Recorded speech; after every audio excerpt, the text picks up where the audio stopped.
Hey everyone, welcome to the Elite Real Estate Podcast. I'm your host, Sam Popple, along with my co-host, William McClellan, and today we have Johnathan Cook. So Johnathan Cook was born in Mississippi, never went to school in his life. He's currently a father of three. He founded 5 companies, and he's flipped over 300 homes in his lifetime. So welcome to the show, Johnathan. Thank you. I appreciate y'all having me. No, this is definitely something we're looking forward to. 300 transactions is impressive. Big time. All the details you told me about your childhood are crazy. I'm like so fascinated and want to hear. And then how you built all this about technology. So welcome to the show. Your story is definitely one of the most unique we've heard. We'll go and start at the beginning. You were born in Mississippi, no birth certificate. Right. You traveled with your dad selling peanut brittle at fairs. Right. Can you share what life was like growing up there? So basically what it was, so I'm Johnathan Cook, by the way, owner of Johnathan's Construction, Flooring, Properties, and Containers. So basically, to cut the story short, my dad was Mormon. So he had 3 wives. And so he didn't want anyone in our business. And I don't know if you ever known a Mormon dad, but he can do everything himself. So all the births were done at home. He delivered every kid. Wow. They don't do no. And how many brothers and sisters do you have? So I had 8. Oh my gosh! But wow. The last one actually from all your moms. Yeah. So my mom actually birthed 7 of those kids. The last one actually passed away. The umbilical cords wrapped around the throat, and my dad delivered it. It choked, maybe choked. Oh no. And I think after that, my mom was just like, didn't want no more, Yeah. So then his second wife, Casey, had a kid. And then he married Rose, his third wife. And right about the time he married Rose, we had moved to Pensacola, and there was a big accident. I'll get into it in a minute. But there was a big accident in his bedroom where we couldn't have any more kids. Oh, no. Or there would have been like 40 of us, because that's what he wanted, Really? So, yeah, he wanted a Oh, bunch. So he would travel, and he would go to follow the fair in this big bus that he owned. And we'd go to like a city like Pensacola, rent a motel room, make peanut brittle, pecan brittle, sell it at the fair. And then, follow the fair to the next city. And when he got to Pensacola, the bus had broke down here, and that was in 1990. And so he ended up getting stuck here. And from there, he ended up meeting a guy and buying some rental houses and just started in his rental business here. And he stayed here, for the rest of his life. But wow. Okay. So Pensacola is just by chance. By chance. Completely by chance. I was born in Moss Point, Mississippi on a boat because he had a houseboat. On a boat? Yes, because he's going wherever he gets a deal. Like, he's not spending a lot of money, Wait, so you all lived on a houseboat? Yes, we lived on a houseboat. Tell us. Now, let's be clear. How many people was on this houseboat? Okay, well, to be fair, I moved to Pensacola. I was 3 years old. So Okay. on the boat, I would have been like 2. Okay. So I'm just hearing a story from my mom. She's like, yeah, you were born on a boat in Moss Point, Mississippi, right, on a houseboat. And she's like, you couldn't walk until you were 4 years old because you learned to walk on the boat and it was rocking all the time. My. And she was like, you would get on dry land and fall over. Now, I don't remember a lot of that. But that's amazing. But yes, that? that's what it was. So. Actually, if you see the back of my hand, see where it's like deformed right here? Scarred up pretty bad. Yeah. Compared to this one. This is I stuck this hand in a batch of peanut brittle when I was like 5 years old. They had like they would set these they would rent motel rooms, set out this long table and these little pie pans, and then we'd make peanut brittle, mostly like Cairo syrup, and they'd cook it on the stove and fill up the pans. And then I came up to the table trying to get one and like stuck my hand in it. And all of this skin boiled off the back of my hand. Oh. And the doctor said that I wouldn't even have full use of my hand, maybe, but it held up, perfectly fine. But oh my gosh! But yeah, that's from peanut brittle. No way! Oh man! So parents traveling, selling peanut brittle. So obviously sales embedded in. So here's what we would do: we would hit the fair. So, but my dad, he would never pay to go to the fair and sell peanut brittle. Sure. He would take the bus there. We would all pay to get in, and we would walk around and sell. Oh, so not like a vendor. No, not like a vendor. Okay, that's interesting. So we would walk around the fair, we'd sell it, and then we would hit up like local businesses in whatever city we're at, go business by business and sell it. We made really good money. My dad made good money with this. I bet. Yeah. So when he was at the fair, he met this guy. Plus getting free labor. Right. And all these kids. I mean, I think most of us kids are pretty young at this point. Right. We sit us kids in sell stuff. Yeah. And this is back 1990. So times a little different there. Sure. But so my dad meets this guy at the fair, and this guy says we can come stay with him while we're in town, right? You think my dad, he doesn't like spending a lot of money on anything, So free place stays, like, yeah, okay, we're stay there. Him, his 3 wives, and 8 children, But I don't know why this guy let us stay with him. Oh my God. But so we go stay with this guy while we're trying to figure out the bus because my dad's bus had blown up, and my dad finds out this guy's like way behind on his mortgage payment, and so my dad catches the payment. Well, this guy gets mad at my dad for it and thinks my dad's like trying to steal the house from him or something because it was owner finance deal, and he leaves. And so my dad starts talking to the guy that owned the house, Mr. Haviger, and he was like, hey, I'll sell you the house under financed. But there was this old lady, Ethel, that lived in the house. And when the guy left, he left her. And so the guy was like, well, I'll sell y'all this house. So this guy that's in the house, he leaves. He leaves this old lady, Ethel, in one bedroom in the house. She's like 80 years old. Just leaves her, right? And so my dad's not going to kick her out. Wait, let me, for the listeners, your dad's being nice, catching up the mortgage, right? This guy's behind. Yes. And then this guy gets mad and leaves a lady that he's taking care of. Yeah, she was like a rented room for him, but she was like 80. And so he just leaves. So my dad not kicked this lady out. So this lady ends up living with us until she dies. Which is only like another 4 or 5 years. Yeah, but you kind of grew up with her. Right. She would eat every morning. She'd do like boiled eggs and ham, and then she would go in her room, lock the door. She didn't really talk to us a lot. I mean, she probably went from living with this one guy to now a guy with his 3 wives and 8 kids are living there, in a 3-bedroom house. But my dad starts talking to this guy, Mr. Haviger, and he's like, hey, I'll sell you the house under finance. So my dad had money saved up from the peanut brittle and stuff, Yeah. So he ends up buying the house owner finance. Well, the guy, Mr. Haviger, he owned the entire block. So it was like 8 or 9 houses there, a duplex, a little garage sharing house. So my dad ends up buying it all. Oh my God! Wow. And that's how we started into the real estate business. And that was all money he had made from the peanut brittle business? The down payment. And then, he rented them and made the payment. So, yes, it was all money made from the peanut. Oh, my God. He's always looking for something off the book. So this is owner finance, it's off the book, so that he was comfortable with that, And he basically just didn't want people in his business, Yeah. And so this is back early 90s, right? I don't know if you remember, if you've been here long enough, but Hurricane Aaron and Opal hit back to back. Mm-hmm. Okay. So Aaron hits, and my dad is like standing at the window because you think he owns all 8 houses on this block now.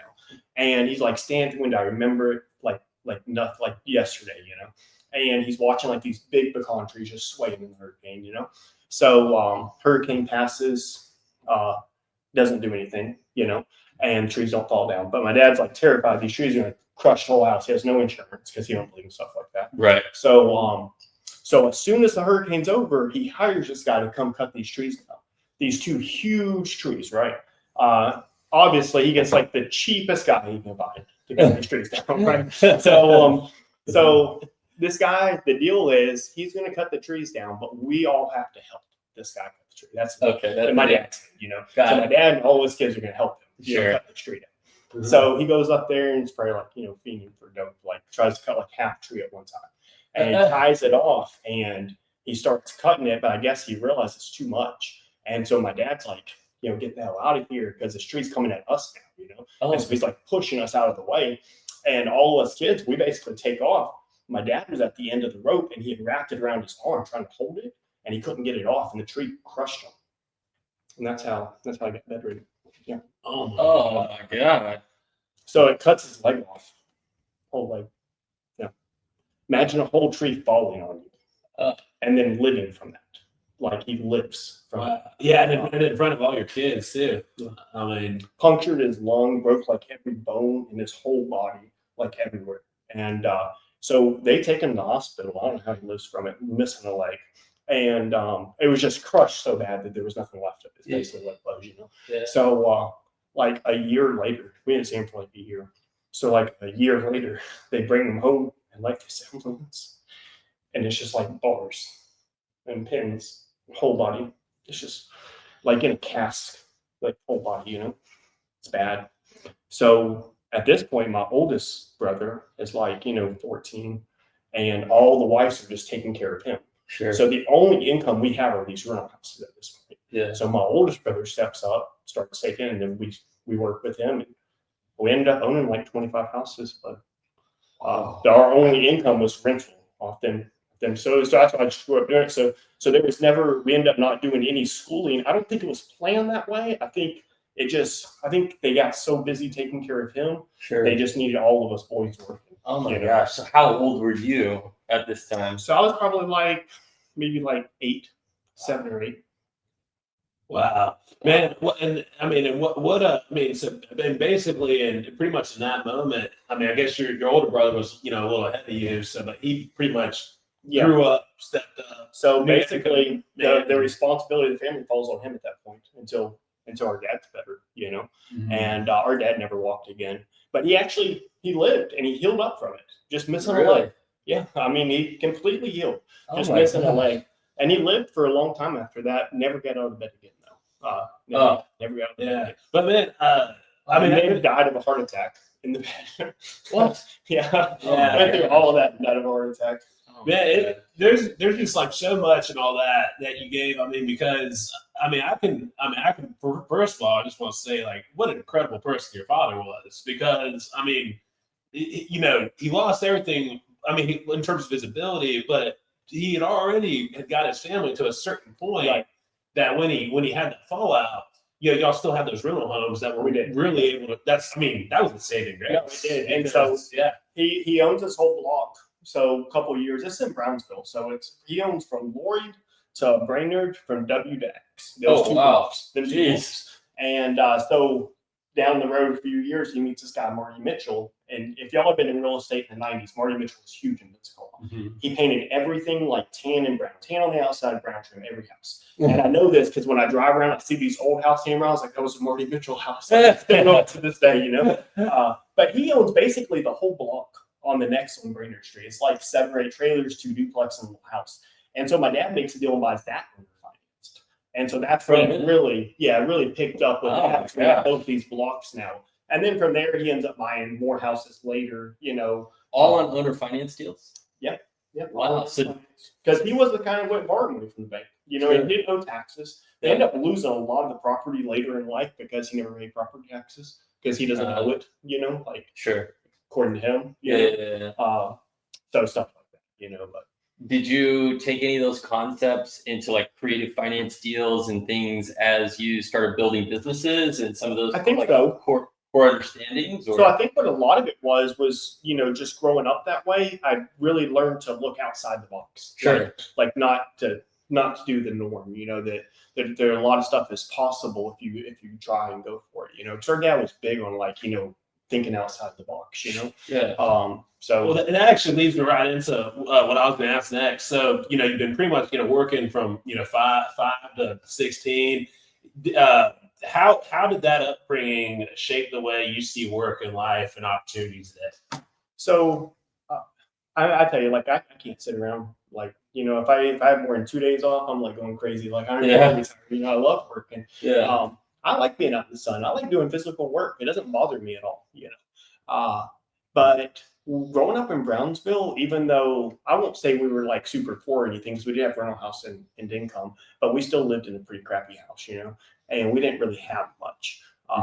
So that in itself pushed me that I was like, I don't really care what I do in life, but I just want to be somebody. I just want somebody to respect me for whatever I do. I could be anything, I really wanted to be like a politician. If I had ever went to school in college, that's what I really would have. A politician? Yeah, or an attorney or something. I just want to be something respectful, And so that just not wanting to be poor is really what pushed me. And so when I started my own business, I had this theory, I felt like that at the time I couldn't hardly read and write. I taught myself to read and write at night, but when I started, I really couldn't. And so I felt like this is my one chance, if I either got to make this work or I'm going to be working a 9-to-5 job somewhere at Walmart, And so I just worked 7 days a week around the clock without stop. And I did for a long time. And that's really what it was. Now, did you and your eldest brother have a good relationship? I know that's a lot of responsibility, kind of having to take on the family and everything. It is. Right? It is, and but he's probably ended up being the most like my dad, because I mean he grew up with that responsibility. Sure. So after my dad died, he moved to Tennessee. Okay. I mean, we all get along fine. Yeah.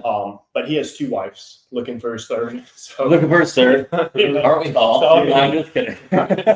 so he probably did turn out to be the most like him of everybody. He's the only one in the family with multiple wives. Yeah. Are you guys also Mormon? I mean, no, not really. I don't know if we were even Mormon then. I think my dad was just like wanting multiple wives. You like that part, Right. We didn't like a church or anything like that.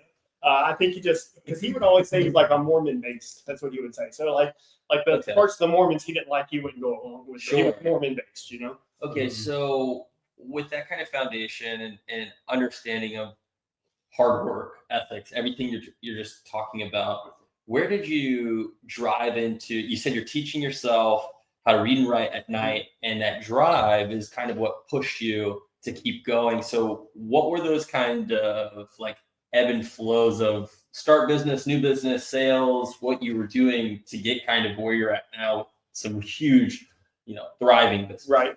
I think a lot of it comes to necessity when you see a need for something, Okay. and you can act on it. Yeah. Opportunity. There's always so much opportunity out there, and people just miss it.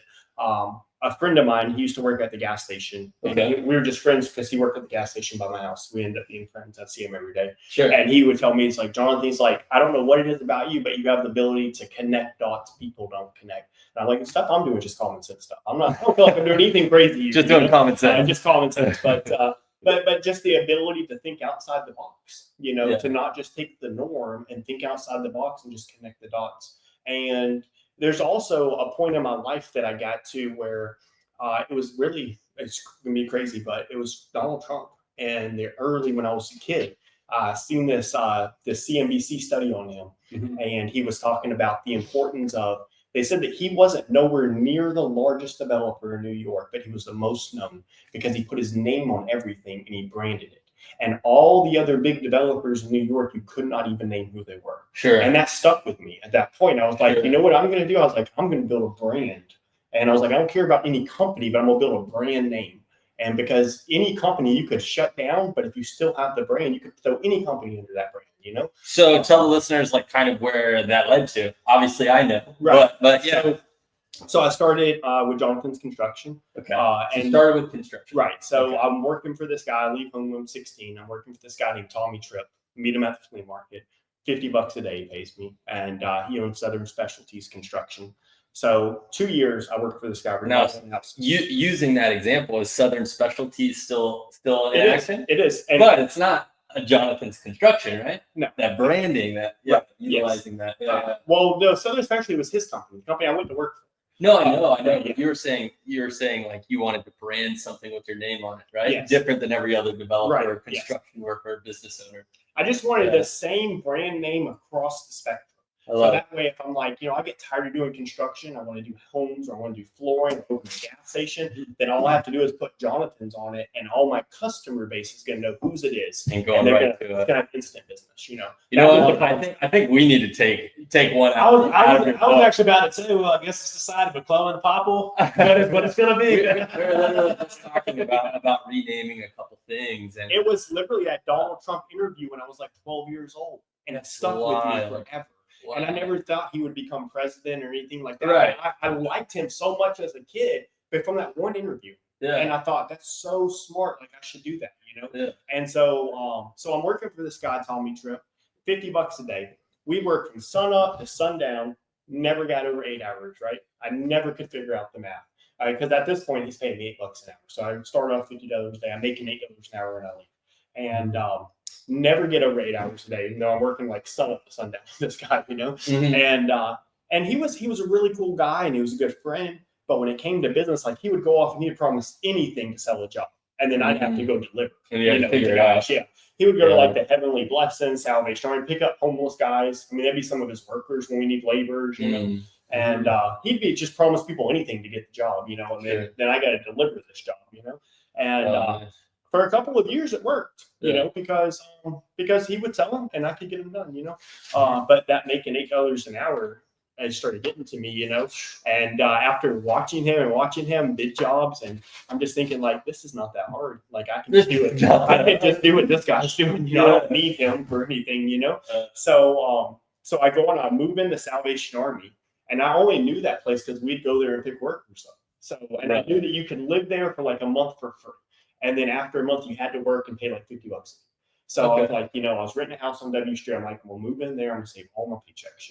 I saved all my paychecks from him for 3 weeks. What was what was going through your mind during this period, through those 3 weeks of living there? Because I mean, that's going down to like a level most people aren't willing to go. And I actually was so excited we're going to talk about that, because I love when watching someone make a sacrifice to go up. Well, and I see that in your story, that you short-term sacrifice, and now look at the house we're in. Exactly.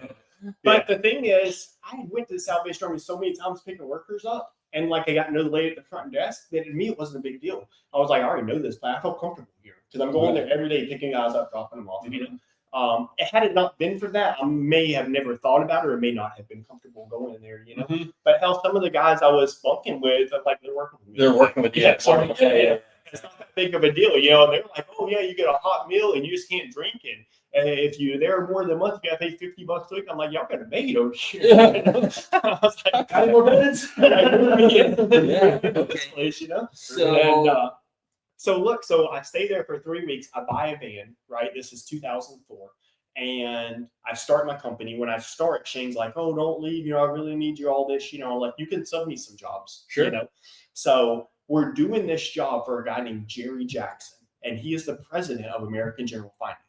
Never in my life could I ever understand why this guy put up with us. Because we were working on building this farm for like a year. The neighbor thought I was like Jerry's son. Oh, and because we're out there so long working, I'd be the only one there building this 4,000 square foot barn. Shane would drop me off, or he would send me over there at like 3 o'clock. He's like, "Oh, Jerry's going to get off work. You need to be over there before he gets off."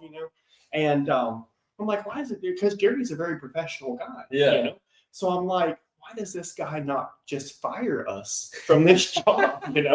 But it started getting embarrassing for me. It's one of the reasons why I quit. So when I quit, I tell Chan, I'm like, look, you can sub me some jobs. So he's like, well, what will you charge me to finish Jerry's barn, And so I give him a price to do it by the job, And that's where I get my business from. Interesting. Okay. And this is why you're still at Salvation Army? Right. Okay. So then I start doing these sub jobs for him. And I'm only in business maybe about 4 or 5, maybe 6 month stops. And Hurricane Ivan hits Pensacola, decimates everything. Yeah. And there's so much business after that I'm just like trying to hire people myself. Everybody's calling me, Okay, so talking about that right there, you're understanding really well on how to bid jobs. You're not really enjoying working and getting paid by the hour. Right. You know that you're worth more. I think some of the listeners might kind of be feeling that same way. But something you mentioned earlier was you're just doing common sense things, right? Right. You're doing common sense things. So now Hurricane Ivan happens, and in your eyes, there's work everywhere. Work everywhere. Okay, so there's like so much money for the taking out there. And how? In anything, doing anything. I mean, every house. I ran a couple chainsaw crews. Yeah. So I told you so that most of it's cutting trees and cutting trees. Cutting trees. I actually got arrested right after Hurricane Ivan because I was out past curfew and I was like covered in tree sap. And this officer, he starts arguing with me. He ends up taking me in, and I'm sitting there. And this, I guess, sergeant, whoever comes in, and he's like, did you get in a fight with the officers? I'm filthy, covered in trees. I've been cutting trees all day. Yeah. And I was like, no, I've been cutting trees all day. Yeah. And this guy arrested me, and he was like, who the hell arrested a tree cutter? Yeah. He's like, I can't even go home because my road. Yeah. And he released me. He's like, you can leave. And he released me. Yeah, you know what? And there's no common sense right there. Right. They send me this thing saying I have to go to the Civic Center because the courthouse is messed up. Like 2 months later, right? Okay. I go to the Civic Center, they have no paperwork on me. And they're just like, you can just leave. And you can just leave. Yeah, they had nothing on me. And so I'm like, I guess that guy didn't even book me, When he found out, he just released me. That's how much work there was. So why? They're like, we're not going to put a tree cutter in jail because the city was so messed up. Yeah. Oh, yeah. I remember. I was still pretty young at this time, but I seen thing we couldn't access our house just because so many trees had fallen. Right. So Yeah. we're cutting. So I'm mostly subbing jobs from this guy, Tommy Trick, on Southern Specialties, and I'm cutting trees over on Concordia.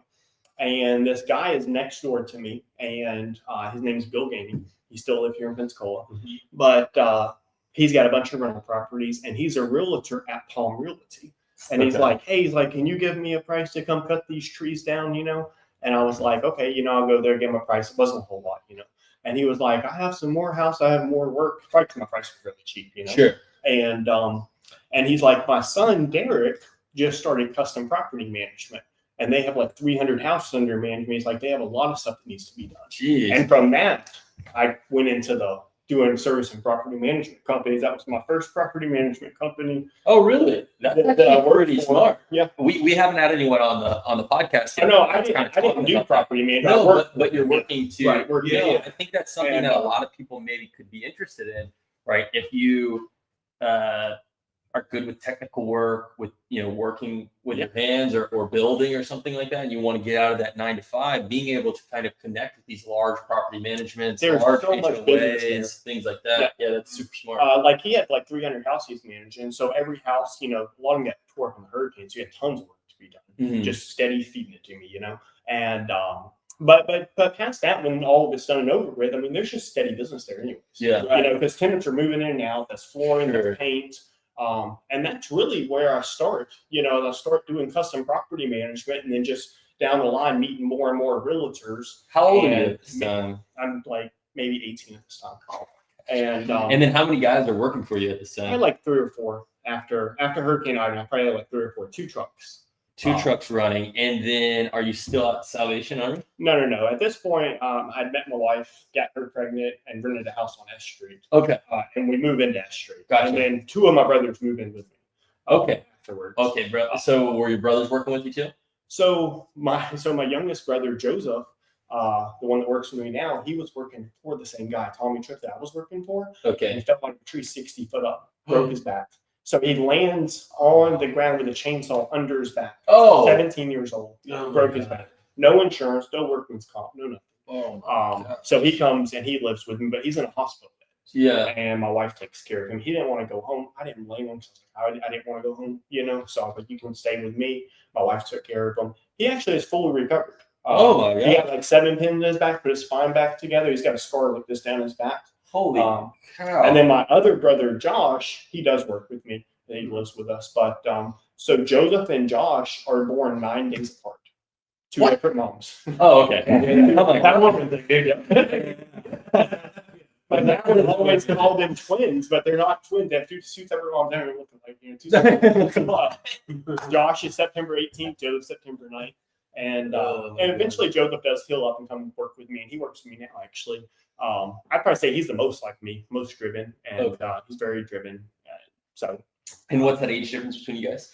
I think there's like 9 months between all of us. Like 10 months to a year between everybody. Oh my! From the first to the last, it's every 10 months there's a kid. Maybe a year. Less than a year.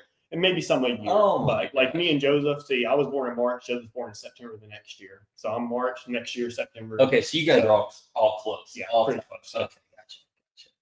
Wow. One sister, just one. One sister in a house full of boys. House full of boys. So then it was just like, you know, we're just working, you know, there's tons of business out there. And I always said I wanted to get into rental properties or, you know, owning property because I knew that from my dad, you know. Sure. The one thing I learned from him though was, and not because he did it, but because I saw how he got screwed over on his property, was to go through a title company and get paperwork on my property. Sure. He bought places owner financed, and when he passed away, the deeds on some of his place for Marty Mitchell never got transferred to my dad's name. And we went back and tried to get him. And he's like, oh, you owe this, well, all this crap. You know, my dad paid this property off years ago, you know, made us pay a bunch of stuff. And I'm like, you know, from that point on, like, if I ever buy a piece of property, I'm going to a title company. So when you do that, I think that's really great for the listeners, talking about having the right team, right? Yeah. I think having a good title company is if you're doing Very real important. estate, I think that's a real critical part of the team. You know, a lot of people think on the front end, where it's like, okay, I need to have a good contractor. I need to understand what I'm trying to accomplish aesthetically, what's selling, what's the square footage. Right. And I need maybe a good realtor. but they're forgetting some critical components. And I do think, having good title is important. To add in on that, I mean, think about how many lots we've been buying personally lately that have all had title infringements either on the title or on the property itself, as far as like people putting stuff on the wrong side of the lines. This is true. And you don't know if you don't have exactly. So I mean, like Will and I could specifically probably come up with like 3 properties off the top of our head in the last 12 months that we've personally had to have. Well, we have one under contract actually, and we're going to close on that on Tuesday. Yeah, they had to saw part of the porch because the neighbor's porch was on your foot over the line or something like that. Yeah. So no, definitely important. I think right now is probably about a good spot to cap off part 1 because we're starting to get into the real estate, and I think that's great for listeners. Before we end up part 1 and move on to part 2, where's a good place for listeners to get in touch with you? And actually, why don't you just go ahead and list off your companies real quick? So we got Johnathan's Flooring, got that right there. Right, yeah. So I'm Johnathan's Construction, Johnathan's Flooring, Johnathan's Properties, Johnathan's Homes. Previously Johnathan's Containers, but we have an office on Palafox, so it's 9320 North Palafox. You can give us a call, 850-332-5905, or look us up on Facebook, Johnathan's Construction and Flooring. And then remind the listeners again, Johnathan's Construction was that first business, right? It was. And it's still in action. It still is in action. So doing home maintenance. And that's the foundation of all the companies. It really is the foundation of everything. So starting from that, and the only reason every other business is broke off because people get called the most. Yes, me. Yeah. It was like 8-9 years ago, maybe 10 years ago. We were doing our taxes, and we had done so many homes that year for investors that we had spent almost $400,000 buying flooring goods, just buying flooring goods from our suppliers for all the houses we're remodeling. That's nothing, not my house, just house we're remodeling, Sure. And this is when I'm like, I told my wife, I was like, I'm gonna start a flooring company. I'm buying this direct, because if I can buy it for half of this cost, that's gonna save us $200,000 a year, easy. And you pass part of those savings on and send them to your pocket. So. Right? Yes. It's a two-way win for your customers and for you. All the work. That 50% savings, you pocket 25 and give 25 to customers, and everybody's happier. So I go and I from that point I try to call the factories and open accounts, and they're all like, you have to have a retail location, a storefront, all this, where we can't sell to. And I'm like, cool, I like rent a building to open a flooring store. So cool. And I'm thinking I can just sell it to myself, and I'm the biggest customer here, and I'm the only customer the store needs, Yeah, exactly. But so I do that, and I'm the only customer for the store. But I'm like, I want to advertise this. And I never advertised as much before because I only needed so much work. But flooring's a whole different beast. I can sell all the goods people walk in the door and buy. I can advertise all day, Sure. So I start putting all these billboards up, say Flooring King, all over the city. I remember the Flooring King, yes. Before people are calling me, this lady's calling me like from Virginia, asking me these have questions about flooring. Yes. Have you seen and people are asking me stuff that I'm like, I don't even know, but I'm just like, I'm not going to say that, So I'm like, okay, yeah, let me see. And I'm looking it up, and, but it stuck, and people started thinking I was the king of floors, and really I just opened a flooring store to sell it to myself. But the flooring business grew to where it's really become almost a breadwinner, like probably the larger company of them all. Because it has that product sell. That's true. That's true. Yeah. Service-based business, you get the labor, but product sell, you get paid twice. You get paid twice, and you're not reliant on someone else's timeline, right? Like service-based is great. You can create and manipulate your own pricing structures, and that's a lot of things that we talk about on the podcast. But something that's really great about product sales, if you're selling the right product, people are ordering at midnight. Right. You're not open.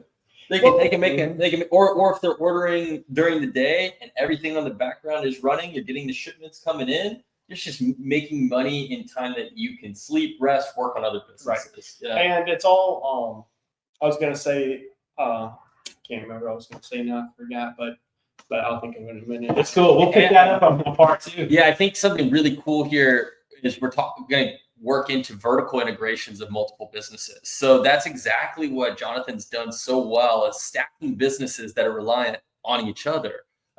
So like always, you guys just got an awesome taste of what Johnathan is about, who he is. Now we're going to get a little bit deeper into business, analytics, how his business runs, why they run the way they run, and you guys are going to learn a lot. So Yeah. Stay tuned. Yeah. And guys, please check out the eliterealestatepodcast.com. We're definitely trying to have more stuff on our website. If you have any land deals in Escambia County, please shoot us a message on the eliterealestatepodcast.com. We got a little thing you can fill out on the website. Will and I are actively looking for land deals. We're closing on 2 lots next week. This is something we're buying. We're buying lots every single month, trying to buy at least one a month. So please bring your land deals our way. Like I said, we're looking for buildable land here in Pensacola. And please subscribe to our YouTube channel, the Elite Real Estate Podcast. Really trying to build up those YouTube subscribers. Anything else before we move on? And Nope. see you guys on the next episode? See you guys. All right, guys. Thanks for tuning in. We'll see y'all soon. All right.